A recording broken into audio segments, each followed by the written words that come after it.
बिस्मिल्लाहिर्रहमानिर्रहीम। Structure of diamond हमने आज स्टडी करना है। स्ट्रक्चर ऑफ डायमंड, इसमें कुछ ऐसी बातें हैं जो आपको मतलब 6 चैप्टर में सही क्लियर होंगी। जैसे यहाँ पर उसने एक लफ्ज़ हाइब्रिडाइजेशन का इस्तेमाल किया, तो हाइब्रिडाइजेशन को आपको मैं थोड़ा सा उसका टच दे दूँगा ताकि आप उसके बारे में थोड़ा अंडरस्टैंड कर लें। हाइब्रिडाइजेशन जो है यहाँ पर समझ लें कि जब बॉन्ड बनता है तो आपको पता है सब शेल और शेल का कॉन्सेप्ट आइडिया है। मिसाल के तौर पर मैं आपको बताता हूँ, जो शेल है ना वो KLMN होते हैं। क्या होते हैं? ये शेल्स हैं और इनके अंदर फर्दर सब शेल होते हैं, ठीक है। इनके अंदर फिर S और इसकी 3 हैं, PY, और इसी तरह D के 5 हैं और F के 7 हैं। इसके बारे में डिटेल तो हम बाद में डिस्कस करेंगे, पर ये समझ लें कि ये ऑर्बिटल्स होते हैं। वो कह रहा है कि जब बॉन्ड बनता है तो ऑर्बिटल मिक्स हो जाते हैं। क्या हो जाते हैं? और इस मिक्सिंग को हम हाइब्रिडाइजेशन कहते हैं। इस मिक्सिंग को, ऑर्बिटल्स का मिक्स होना, डिफरेंट शक्लों का मिक्स होना और एक जैसी शक्ल बनाना हाइब्रिडाइजेशन कहलाता है। तो यहाँ पर डिपेंड करता है कौन कौन से मिक्स हो रहे हैं, कौन कौन से ऑर्बिटल। तो अगर एक S, 1S और 3P, 3P, कितने? 3P मिक्स हों तो इसको हम कहते हैं sp3 हाइब्रिडाइजेशन। क्या कहते हैं? मेरी बात क्लियर होगी कि अगर एक S और कितने P मिक्स हों? 3P, तो देन जो हाइब्रिडाइजेशन होती है उसको हम क्या कहते हैं? sp3 hybridisation. अब यहाँ पर S जो है ना वो 1S भी हो सकता है, 2S भी हो सकता है, 3S भी हो सकता है, ठीक है। मतलब कोई भी S, किसी भी ऑर्बिटल का कोई भी S हो सकता है। अब इधर जो है कोई भी हो सकता है, मतलब आप यूँ समझ लें कि 2P भी हो सकता है, 3P भी हो सकता है, डिपेंड करता है कौन सा मॉलिक्यूल है। एनी हो, इन केस ऑफ कार्बन, कार्बन का जो एटॉमिक नंबर होता है ना वो 6 होता है। क्या होता है? 6। अब अगर इसकी कॉन्फ़िगरेशन लिखें तो 1s2, 2s2, 2px 1 और 2pz 0। एक इलेक्ट्रॉन 2s से निकलकर 2pz में चला जाता है तो रिजल्टेंटली क्या बनता है? 1s2, 2s1 और 2px1, 2py1 और 2pz1। ये 4 ऑर्बिटल हैं। ज़्यादा इलेक्ट्रॉन क्यों जाता है, कहाँ जाता है, बस ये थोड़ा सा आइडिया ले लें। बाकी बातें जो है हम इसकी बाद में डिस्कस करेंगे। एक 2s ऑर्बिटल है कार्बन के केस में, और बाकी कौन कौन से? 2px, 2py और, तो ये टोटल कितने हो गए? 4। तो ये चारों मिलकर जो हाइब्रिडाइजेशन कर रहे हैं, मिक्स हो रहे हैं, उसको हम sp3 हाइब्रिडाइजेशन कहते हैं। क्लियर होगी बात? तो यहाँ पर उसने ये बात की है कि जो डायमंड का स्ट्रक्चर है उसमें हर कार्बन sp3 हाइब्रिडाइज्ड है। क्या है? sp3 hybridise. मसलन हर कार्बन के गिर्द 4 कार्बन है, हर कार्बन के गिर्द, और हर कार्बन जो है ये sp3 ओवरलैपिंग से बॉन्ड बना है। यानी ये भी कार्बन sp3 हाइब्रिडाइज्ड है और ये कार्बन भी sp3 हाइब्रिडाइज्ड है। इन सिंपल वर्ड्स अगर आप बात करें तो डायमंड में हर कार्बन sp3 हाइब्रिडाइज्ड है। डायमंड में sp3 हाइब्रिडाइज्ड है, ऐसे, ठीक है। और यहाँ पर जो बॉन्ड एंगल है, जितने भी बॉन्ड एंगल हैं वो 109.5 डिग्री हैं। हर बॉन्ड एंगल जो है वो कितना है बोलिए? 109.5 डिग्री है। वो बुनियादी बातें हैं जो आपने अंडरस्टैंड करनी है कि पहले आपने देखना है कि in case of diamond each carbon is sp3 hybridized, यानी 1 2s orbital and 3 2p orbitals intermix and form कितने बनेंगे? 4। वो जो 4 बनेंगे उनका नाम होगा sp3 हाइब्रिडाइज्ड ऑर्बिटल्स। क्या नाम होगा? वो जो 4 sp3 हाइब्रिडाइज्ड ऑर्बिटल बनेंगे उनसे 4 बॉन्ड बनेंगे। कितने बॉन्ड बनेंगे? हर कार्बन, ये कार्बन भी sp3, ये कार्बन भी, इसका मतलब ये जो बॉन्ड है ये sp3 ओवरलैपिंग से बना है। ओवरलैपिंग कैसे होती है? ऑर्बिटल की ऑर्बिटल के साथ ओवरलैपिंग होती है।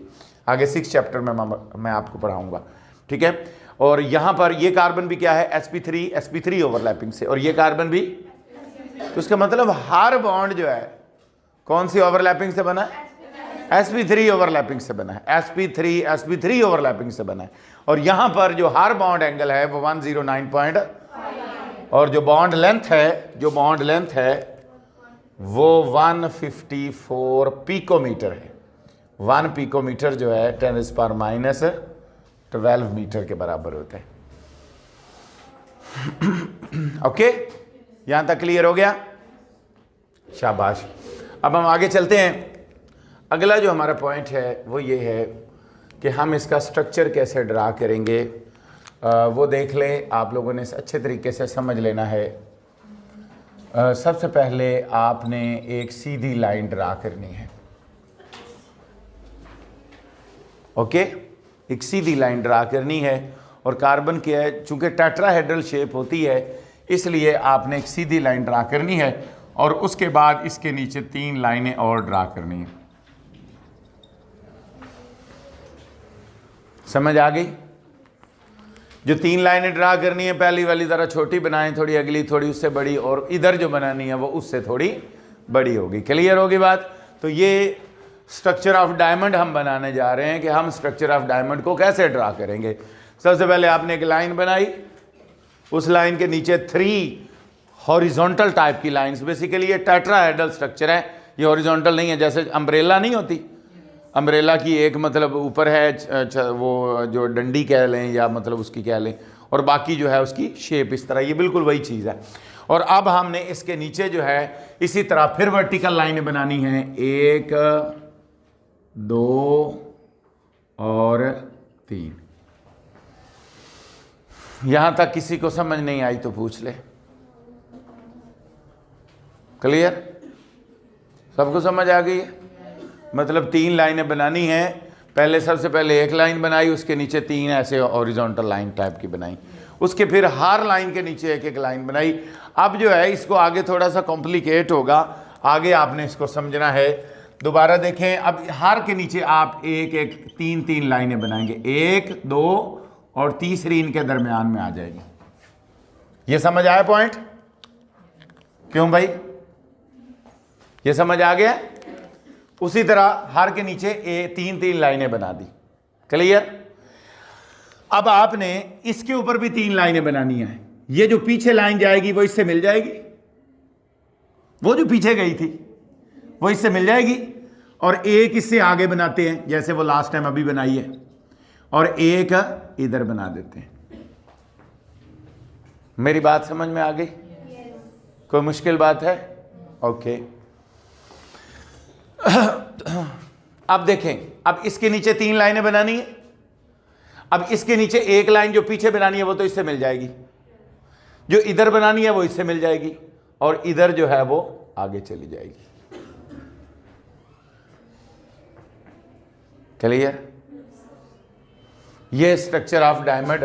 अब आपको पता है पहले आपने हर पॉइंट के नीचे एक लाइन ड्रा की थी वर्टिकल, अब उसी तरह आप दोबारा वर्टिकल लाइन ड्रा करेंगे।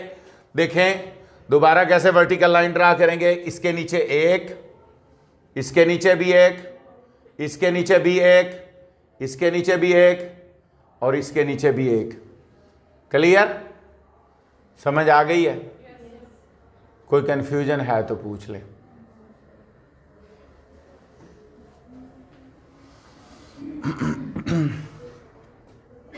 इसको आगे से आगे बढ़ाते जाना, समझ लें काम वही है। देखें अब इसके नीचे कितनी लाइनें बनानी है? 3। एक इधर चली गई, दूसरी और तीसरी इधर आ गई। ओके, अब इसके नीचे कितनी है? 1 2 और तीसरी इधर। क्लियर? अब इसके नीचे कितनी? 3। एक पीछे चली गई, एक इधर आ गई और एक आगे चली गई। क्लियर? समझ आ गई बात की?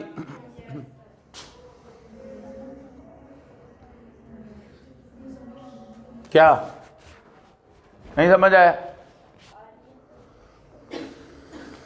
अच्छा, अब इस ये जो है लाइन, इसके लाइन के नीचे भी कितनी लाइनें बनानी है? 3। अब जो है इसके नीचे जो है एक जो है वो आप इधर बना दें, एक इधर बना दें और एक आगे ले आए। क्लियर? अब इसके नीचे जो है, इसके नीचे भी 3 बनानी है, एक इधर बना दी, एक इससे मिला दी और एक इधर ले आए। तो ये स्ट्रक्चर ऑफ डायमंड जो है वो कंप्लीट हो गया है। When you will make it practice, जब आप इसकी प्रैक्टिस करेंगे तो आपको मज़ीद जहाँ जहाँ क्यूरीज हैं वो क्लियर हो जाएंगी। इसमें कोई मुश्किल बात नहीं है। जस्ट क्या है कि आप एक लाइन वर्टिकल ड्रा करेंगे और उसके नीचे 3 लाइनें, पिछली को पीछे से, अगर नहीं है तो ठीक है, अगर है तो उधर से मिला देंगे और अगली को आगे ले जाएंगे। एक पैरेलल लेकर जानी है, 2 पीछे बनाने हैं। कल इतनी काफ़ी है। नहीं, इतना तो बनाए ना, 3 पॉइंट्स तो लेकर जाए ना। अगर आप 2 पॉइंट तक लेकर जाते हैं फिर स्ट्रक्चर छोटा रहेगा।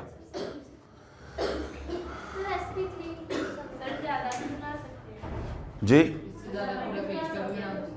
जी,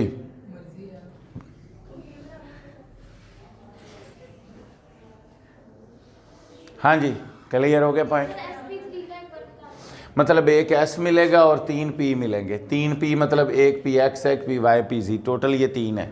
3 ये मिल जाएंगे और एक एस मिल जाएगा, तो टोटल कितने हो गए? 4। तो 4 sp3 ऑर्बिटल बन जाएंगे। वो जो नए ऑर्बिटल बनेंगे ना, उनका नाम sp(x) py नहीं होगा, उनका नाम होगा sp3। क्या नाम होगा? मसलन टोटल 4 हैं तो चारों का नाम sp3 sp3 sp3 sp3 होगा। क्लियर? उन चारों से फिर बॉन्ड बनेंगे। चारों के गिर्द कार्बन है, कार्बन के गिर्द 4 बॉन्ड नजर आ रहे हैं, 1 2 3 4।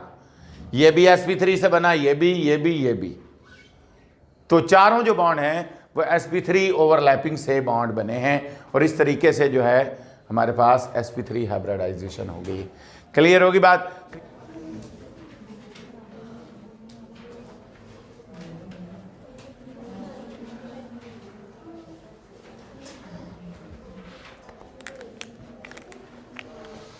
हाँ जी, मॉलिक्यूलर सॉलिड्स वो सॉलिड्स होते हैं इन विच bonded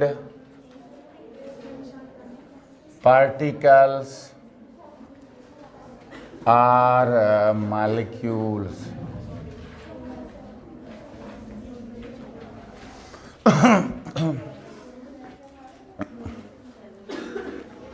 The solids in which the bonded particles are molecule, यानी जिसमें जैसे आपने देखा अगर बॉन्डेड पार्टिकल आयन हैं तो वो आयनिक सॉलिड हैं, अगर बॉन्डेड पार्टिकल एटम्स हैं तो वो एटॉमिक सॉलिड्स हैं। ठीक है, या हम उन्हें कोवलेंट सॉलिड्स भी कहते हैं। और अगर बॉन्डेड पार्टिकल मॉलिक्यूल्स होंगे तो देन दे आर कॉल्ड। और अगली बात मैंने आपको बताई थी कि they are bonded together which are bonded together through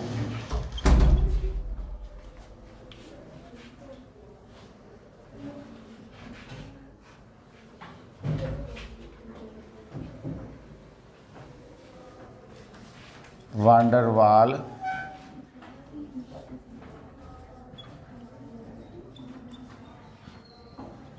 forces through। Clear हो गया पॉइंट?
देखें,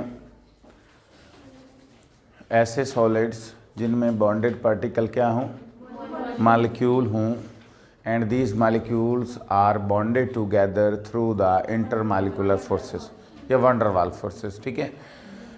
बेसिकली इंटरमॉलिक्यूलर फोर्सेस इनके दरमियान में प्रेजेंट हैं, क्योंकि यहाँ पर कोई कोवलेंट बॉन्ड जो है वो इनके मेल्टिंग और बॉइलिंग पॉइंट का ज़िम्मेदार नहीं होगा, बल्कि इंटरमॉलिक्यूलर फोर्स होगी। अब आपको बताया गया है कि इंटरमॉलिक्यूलर फोर्स जब मॉलिक्यूल करीब होते हैं तो उनको हम वैन डर वाल कह देते हैं, ठीक है। तो ये चूँकि सॉलिड होंगे, मॉलिक्यूल तो करीब होंगे ही, तो इनको हम वैन डर वाल कहेंगे। और यहाँ पर जो है दो तरह की इंटरमॉलिक्यूलर फोर्स हो सकती हैं। एक जो है डाइपोल डाइपोल फोर्सेस हैं, और दूसरी को आप लंदन फोर्सेस कह सकते हैं।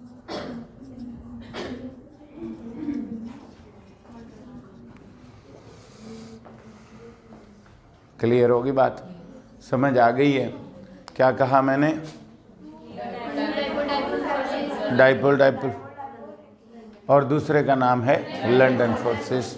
यही आपने दो कैटेगरीज में फोर्सेस पढ़ी हैं, एक डाइपोल डाइपोल फोर्सेस हो सकती हैं और दूसरी कौन सी हो सकती हैं? लंदन फोर्सेस हो सकती हैं, ठीक है। तो सॉलिड्स, जितने भी मॉलिक्यूलर सॉलिड्स होंगे उनमें टू कैटेगरीज की फोर्सेस होंगी। एक का नाम होगा डाइपोल डाइपोल फोर्सेस, दूसरे का नाम क्या होगा? London forces. क्लियर होगी बात? अब आपको पता है कि डाइपोल डाइपोल फोर्सेस किन मॉलिक्यूल्स में पाई जाती हैं? कौन से मॉलिक्यूल्स होते हैं? पोलर, ठीक है। अब पोलर मॉलिक्यूल्स जो हैं, जाहिर बात है ये लिक्विड तो है नहीं, सॉलिड होंगे, तो इसकी जो एग्जांपल हैं जिनमें ये होंगे उनको हम कहेंगे पोलर मॉलिक्यूलर सॉलिड्स। क्या कहेंगे? तो इन फोर्सेस की बुनियाद पर दो कैटेगरीज हैं। इन फोर्सेस की बुनियाद पर कितनी कैटेगरीज हैं? दो कैटेगरीज हैं। एक पोलर मॉलिक्यूलर सॉलिड है और एक नॉन पोलर मॉलिक्यूलर सॉलिड्स है। और मेरी बात समझ में आ रही है? इजी है ना? कि ऐसे सॉलिड जिसमें बॉन्डेड पार्टिकल मॉलिक्यूल हों और वो मॉलिक्यूल एक दूसरे के साथ वैन डर वाल फोर्सेस से जुड़े हुए हों। वैन डर वाल फोर्सेस जनरली हम कह देते हैं, यहाँ पर कुछ बातें उसने सही नहीं लिखी हुई, इसलिए you should not confuse about that. उसने बातें कुछ कंफ्यूजिंग लिखी हुई हैं, सही नहीं, उसने क्लियर नहीं लिखा, ठीक है। वो वैन डर वाल लिख रहा है। वैन डर वाल ओवरऑल फोर्सेस हैं जब मॉलिक्यूल करीब हैं। दे कैन बी इधर in polar, they can be इधर इन नॉन पोलर, दोनों में हो सकती हैं। मेरी बात समझ में आ गई? किसमें हो सकती हैं? दोनों में हो सकती हैं। क्लियर हो गया पॉइंट? अब यहां पर आपने जब ज़हन में रखना है तो हमने कह दिया कि ऐसे सॉलिड जिसमें बॉन्डेड पार्टिकल मॉलिक्यूल हैं और उनके दरमियान कौन सी फोर्सेज हैं? वैन डर वाल फोर्सेज। अब मैंने आगे बताया है कि ये फोर्सेज जिनको आप इंटरमॉलिक्यूलर फोर्स भी कह सकते हैं, इनको वैन डर वाल भी कह सकते हैं, ये दो टाइप्स की हैं। एक डाइपोल डाइपोल और दूसरी वो मॉलिक्यूल जिनमें डाइपोल डाइपोल फोर्सेज हैं वो पोलर मॉलिक्यूलर सॉलिड है। वो सॉलिड जिनमें ये फोर्सेज, कौन सी फोर्सेज? तो वो पोलर मॉलिक्यूलर सॉलिड हैं और उनमें ये फोर्सेज पाई जाएंगी डाइपोल डाइपोल। और वो कौन से हो सकते हैं? शुगर हो गया, आइस हो गया, ठीक है, ये पोलर मॉलिक्यूलर सॉलिड हैं। इसी तरह नॉन पोलर मॉलिक्यूलर सॉलिड्स जो होंगे, नॉन पोलर मॉलिक्यूलर सॉलिड्स, उनमें क्या होंगी? London forces. कौन सी होंगी? London forces. जैसे आयोडीन है, सॉलिड कार्बन डाइऑक्साइड। कौन सी? Solid carbon dioxide. गैस की शक्ल में भी होती है, CO2 तो गैस शक्ल में ही होती है। हम उसको कूल करके हम उसको सॉलिड में कन्वर्ट कर लें। अगर सॉलिड CO2 हो तो इसको हम ड्राई आइस भी कहते हैं। क्या कहते हैं? ड्राई आइस, ठीक है, which is solid carbon dioxide. Okay, इस तरह बहुत सारी वैरायटी है और ये वो नॉन पोलर मॉलिक्यूलर सॉलिड्स हैं जिनमें लंदन फोर्सेस पाई जाती हैं। अब आपका प्रीवियस कॉन्सेप्ट जो है उसकी बेस पर बात करूंगा। अब मुझे आप बता सकते हैं कि इसका मेल्टिंग और बॉइलिंग पॉइंट ज्यादा होगा कि इसका? पोलर का। पोलर मॉलिक्यूलर सॉलिड का मेल्टिंग और बॉइलिंग पॉइंट इसलिए ज्यादा होगा कि वो डाइपोल डाइपोल फोर्सेस है और डाइपोल डाइपोल फोर्सेस स्ट्रॉन्ग है। क्लियर होगी बात? अच्छा, अब ओवरऑल आगे हम बात करते हैं, इनकी थोड़ी सी प्रॉपर्टीज हैं जो हमने डिस्कस करनी है। प्रॉपर्टीज में ये बात आ जाएगी कि पोलर का मेल्टिंग पॉइंट जो है वो नॉन पोलर से ज्यादा होता है, ठीक है, क्योंकि पोलर मॉलिक्यूलर सॉलिड्स के अंदर जो फोर्सेस हैं वो चूंकि डाइपोल डाइपोल हैं तो और वो स्ट्रांग हैं। अच्छा, दूसरी बात एक और भी हो सकती है, ये पोलर में हाइड्रोजन बॉन्डिंग भी हो सकती है। पोलर मॉलिक्यूलर सॉलिड में हाइड्रोजन बॉन्डिंग भी हो सकती है, क्योंकि हाइड्रोजन बॉन्डिंग भी तो एक डाइपोल डाइपोल की स्पेशल फॉर्म है। बोलो, जो हाइड्रोजन बॉन्डिंग है is also the special type of dipole dipole force, वो भी तो डाइपोल डाइपोल की एक स्पेशल फॉर्म है।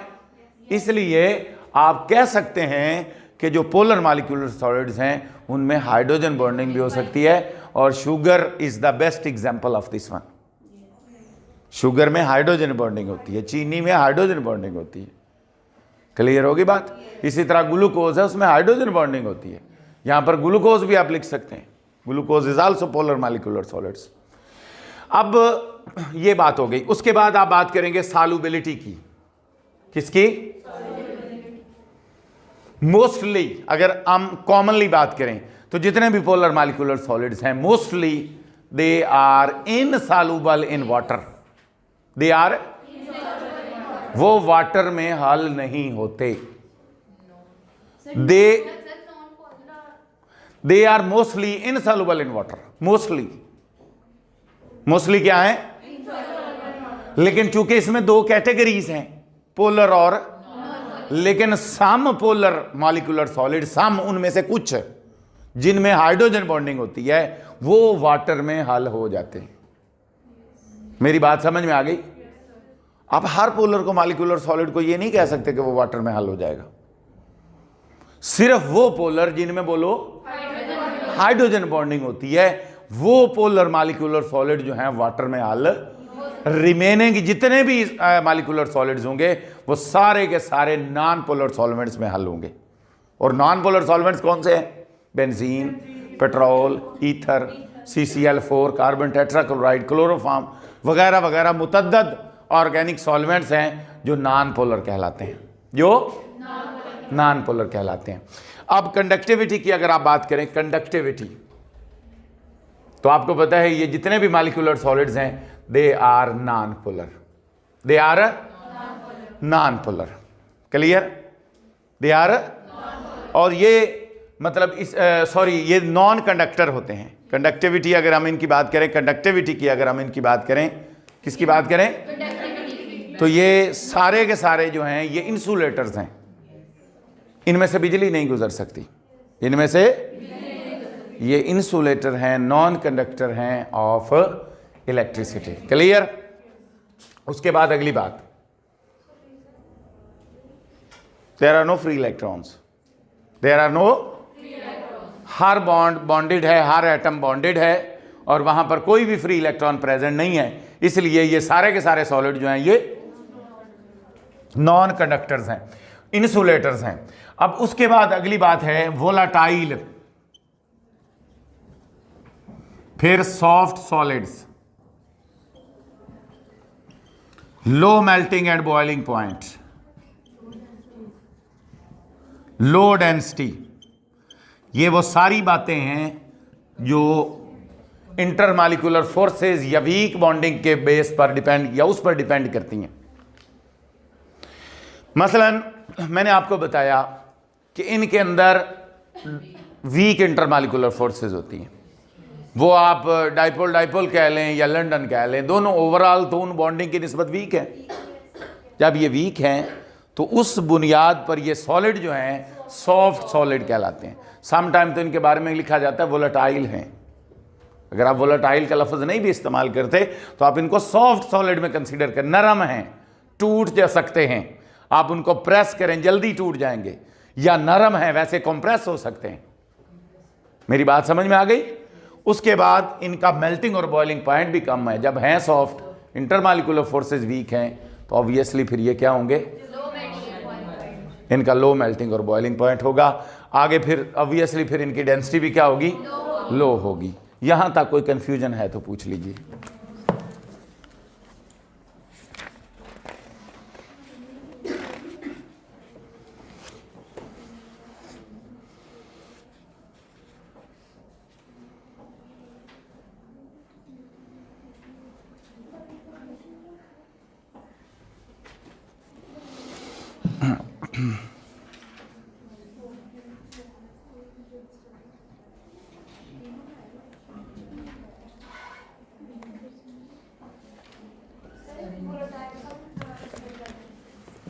वोलेटाइल होता है which has ability to convert into vapours, उसको हम वोलेटाइल कहते हैं। अब यहाँ पर थोड़ी सी बात रह गई है, वो है स्ट्रक्चर ऑफ आयोडीन। आयोडीन का स्ट्रक्चर काफ़ी हद तक सिमिलर है समझने के हवाले से, जैसे आपने NaCl का स्ट्रक्चर पढ़ा है। इसका स्ट्रक्चर भी फेस सेंटर्ड क्यूबिक है। कैसा है? Face centred cubic. ओके, हमने इसको ड्रा कैसे करना है? जैसे आपने लास्ट टाइम NaCl का स्ट्रक्चर ड्रा किया है। सबसे पहले आपने एक क्यूब बनाना है। क्या बनाना है? इसको थोड़ा बड़ा रख के बना लेते हैं।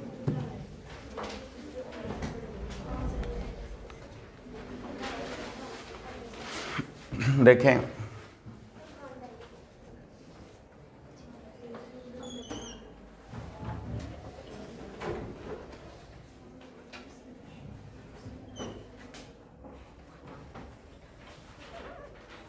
ओके, इसके सेंटर से रख के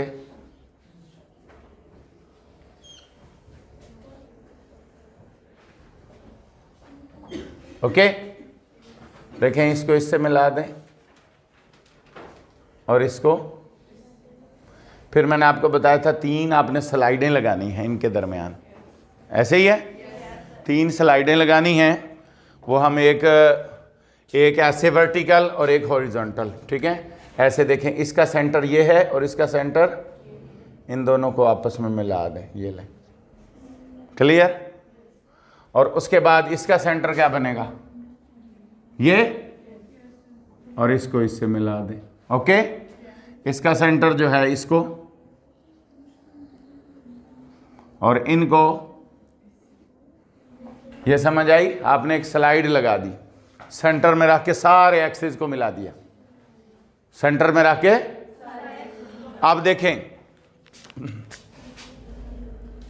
अब देखें, इसका सेंटर ले लें। ये सेंटर इसका तकरीबन यहां पे बनता है, इसका सेंटर यहां पे बनता है, इसको इससे मिला दें।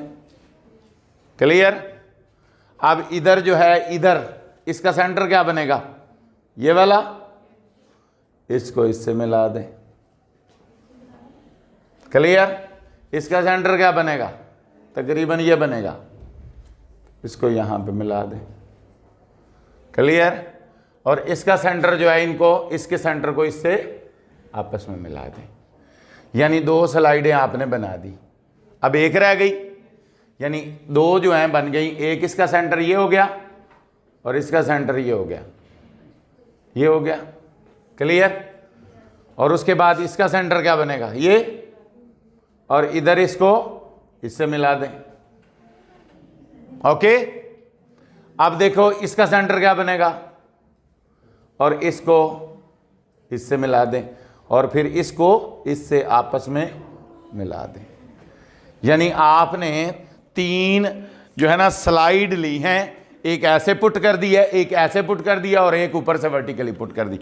यानी एक ऐसे पुट कर दी है और एक ऐसे और एक ऐसे। ये क्यूब के अंदर आपने 3 स्लाइड पुट कर दी हैं आपने क्यूब के अंदर। अब आपको पता है आयोडीन जो है उसके अंदर 2 एटम हैं। क्या है? 2 एटम हैं, इसलिए हर कॉर्नर पर आप 2-2 एटम बनाएंगे। क्लियर? ये लें, 2-2 एटम हो गए।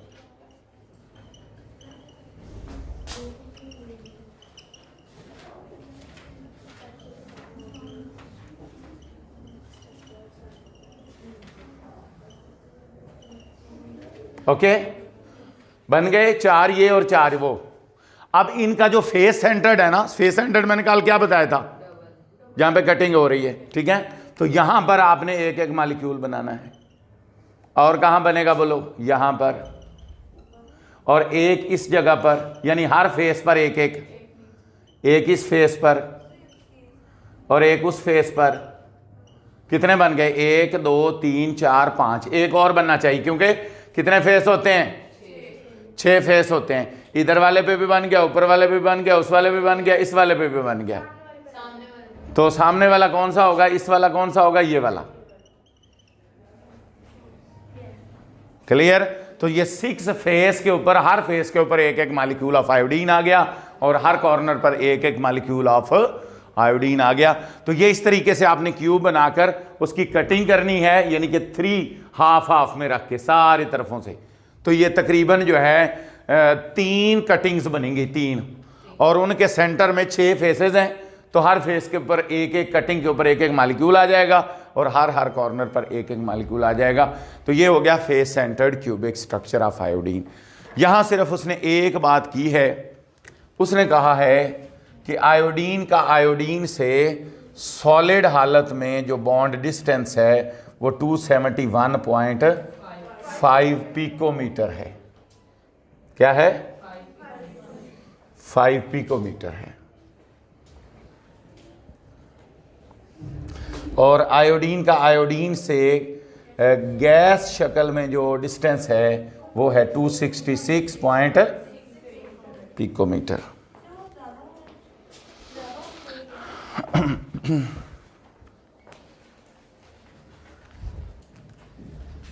हाँ जी बोलिए। देखें सॉलिड में जो डिस्टेंस है वो क्या है, ज़्यादा है। गैस में वो डिस्टेंस क्या हो गया, कम हो गया। वो कह रहा है जब आयोडीन को आप गैस शक्ल में कन्वर्ट करते हैं तो जो बॉन्ड डिस्टेंस है वो क्या हो जाता है, कम हो जाता है। इसकी वजह सुन लें, मिसाल के तौर पर हमारे पास ये आयोडीन है,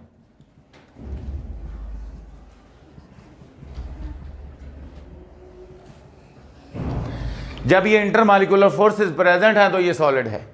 जब आप ये फोर्सेस तोड़ देंगे तो ये गैस शक्ल में, लिक्विड में और फिर गैस शक्ल में कन्वर्ट हो जाएगा। यहां वो ये कह रहा है कि जब आप इंटरमॉलिक्यूलर फोर्सेस प्रेजेंट हैं तो इसकी फोर्स से ये एटम इधर खिंचा हुआ है और इसकी फोर्स से एटम, और bond is just like a spring, spring की तरह होता है। जब उधर दोनों तरफ से फोर्सेस हैं तो बॉन्ड स्ट्रेच्ड है। क्या है, स्ट्रेच है, खिंचा हुआ है, और उसकी बॉन्ड लेंथ ज्यादा है। सॉलिड हालत में उसकी बॉन्ड लेंथ, जब आप ये वाली इंटरमॉलिक्यूलर फोर्सेस तोड़ देंगे, ये वाली तोड़ देंगे, तो आपको पता है मॉलिक्यूल फोर्सेस टूटेंगी तो एटम दोबारा स्ट्रेच से कंप्रेस शक्ल में आ जाएंगे, दोबारा वापस आएंगे। जब वापस आएंगे तो बॉन्ड डिस्टेंस तो ये वाला है, ये वाला इन दोनों के दरमियान ये वाला है बॉन्ड डिस्टेंस, तो ये क्या हो जाएगा, कम हो जाएगा। जब वेपर फेज में या गैस फेज में आएगा मॉलिक्यूल तो वो बॉन्ड डिस्टेंस क्या हो जाएगा, कम हो जाएगा, कि उसकी जो स्ट्रेचिंग है वो खत्म हो जाएगी उसकी, और वो दोबारा अपनी ओरिजिनल स्टेट में आ जाएगा। क्लियर। कोई कंफ्यूजन है तो पूछ लें। All is okay. चलें ठीक है, थैंक यू वेरी मच।